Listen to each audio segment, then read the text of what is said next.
I really want to thank everyone for the opportunity to be here. After 15 and a half years,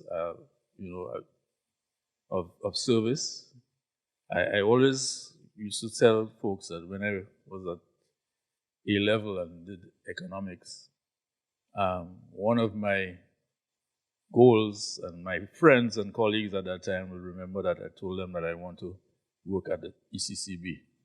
That was one of my goals, right? Because at the time, I'm not dating myself at any rate, but at the time, the parity was changed from the pound to the US dollar. It's in 1976, right? And we were in our second year in economics and at A-level, and that's when I said, that's probably a job that I would like to. And here I am, So it has been a long journey. As the governor indicated, it has been sometimes very challenging, particularly in the 2008-2009 period, when we had collapses in our commercial banking sector in Antigua first, and then in Angola. It will always be etched in my memory when that first intervention of Bank of Antigua took place. I will never, ever forget the long lines of people who stood outside of Bank of Antigua to see if they could get their deposits. Never, ever forget that, right? And that was something that I'd never seen in my lifetime. And I got to see it, and it was international news because of the way it happened. So you turn on to BBC, you turn on to CNN, you turn everywhere. You will get pictures, photos of long lines of people who came not only from Antigua, but as far as South America to get their money from that bank. And long lines. So I will always remember that. I also want to thank colleagues in the different departments that have been given the opportunity to shepherd, in terms of work with the MISD, SSMD, CMD, accounting.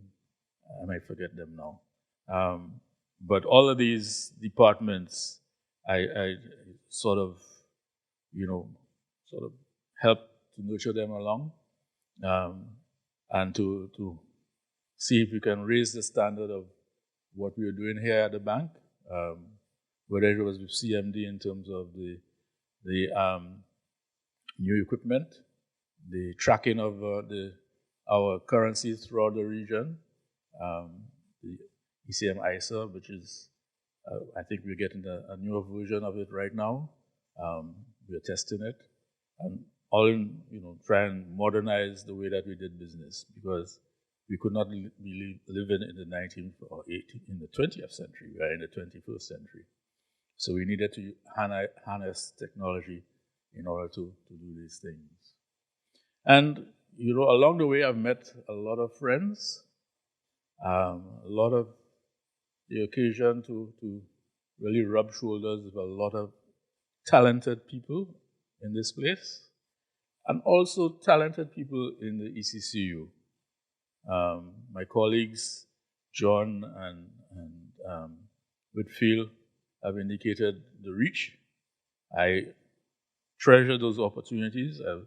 I've been able to be on a first-name basis with a lot of people, particularly in the IMF and the World Bank.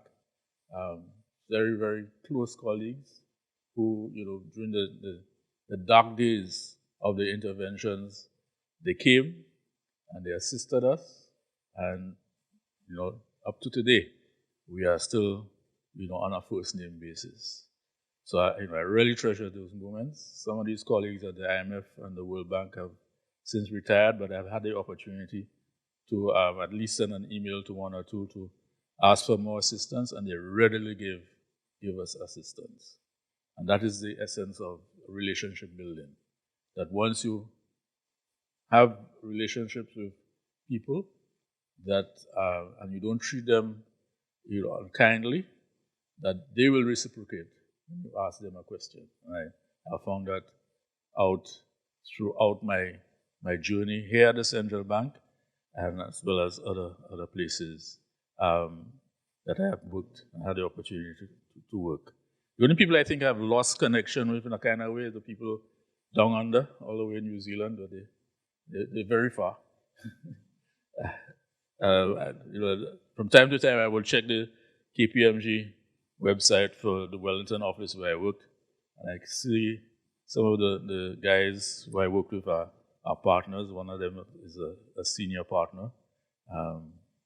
There's one gentleman who was a partner at KPMG who, well, I suppose he he would have retired. He was a elderly gentleman. But this is where I learned what is termed as, for those who are in the accounting business, when companies accrue revenue or accrue expenses, you call them cocoa tins. You say, that's where they put the profit in the cocoa tin. It's nice to dig into the cocoa tin from time to time. I've never forgotten that. Right. So over the years, I've had this opportunity, as Tracy indicated. I worked with the Ministry of Finance, and during the course of my life, it has been a mixture of professional development, particularly in the profession of my choice, which is accounting, and music, particularly. I'll never forget that. I keep telling people that I played in a band in St. Lucia, and we did hotel work. So the Cunard contest, I don't know if you remember that, was one of the early cruise ships that used to ply in this area. We had a friend who became a musical director on the Cunard contest, and he invited us to play for 6 months on the Cunard contest. So when I announced that, I was still living at home. When I announced that at the dinner table one evening that I was thinking of going on the Cunard contest, my dad is, you can tell from my surname, my dad is a Bajan, right? And he said, young man, over my dead body. So I didn't have a choice but to pursue accounting, because he wouldn't allow me to go to play on the Cunard contest. So that's a step in another direction, because that's another road, as you've indicated, that I may have taken. Who knows? I would probably be a big star today, playing on somebody would have discovered me and given us a recording contract. Who knows? But life is full of experiences, and I really want to tell colleagues, treasure every moment that you have. Over the years, I have come to appreciate the fact that you want to give your best, but do have a very good sense of humor. Because it does not make sense to just be drooping on your shoulders, be drooping and you're vexing the world, and you don't like to talk to anybody. You know these kind of people, right? You don't want to talk to anybody. We just, but life is not like that. I have discovered that you need to have some fun in your life, right? If you can, I can't sing, but at least my father gave me the opportunity to go to music lessons, and I didn't stay the course for the entire thing, because I dropped out of music lessons after a while because I couldn't take it. But I came back to it, and when I was in A-level college, and so we will continue. And I want to encourage everyone to continue to keeping on. The region that we work for requires our skill sets. The over 600,000 persons who live in this place require us to come to the table, to come to work, right, without fail. It's nice to be able to make a contribution to this region. It is very nice. Everybody will appreciate it. Some will not appreciate it as much as you would want them to, right? We've got our licks from time to time from all and sundry, from politicians, from all sorts of things. And you know what? Now that I'm packing my stuff and cleaning out places in that house, I've come across a lot of memorabilia, letters, and all of these things that have been written about us, right? Even from prime ministers, I've discovered some. So anyway, I've instructed that they be shredded, so that there'll be no evidence of these missives, you know. And so it is nice. I want to thank everyone for supporting me along the way. I do appreciate it, and I want to wish everyone the best of the future, and in your future endeavors, you know, keep, as I say, keep keeping on.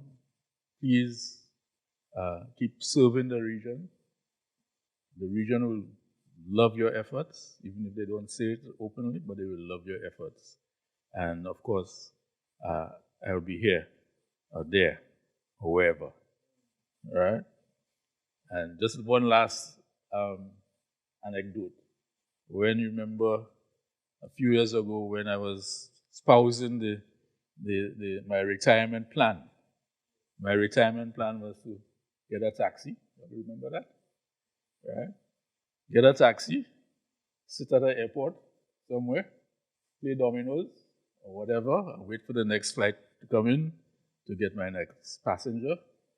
I will get into a relationship with a gas station, do the books for the gas station, and my payment will be gas. I'll get into a relationship with a small supermarket, do their books, right?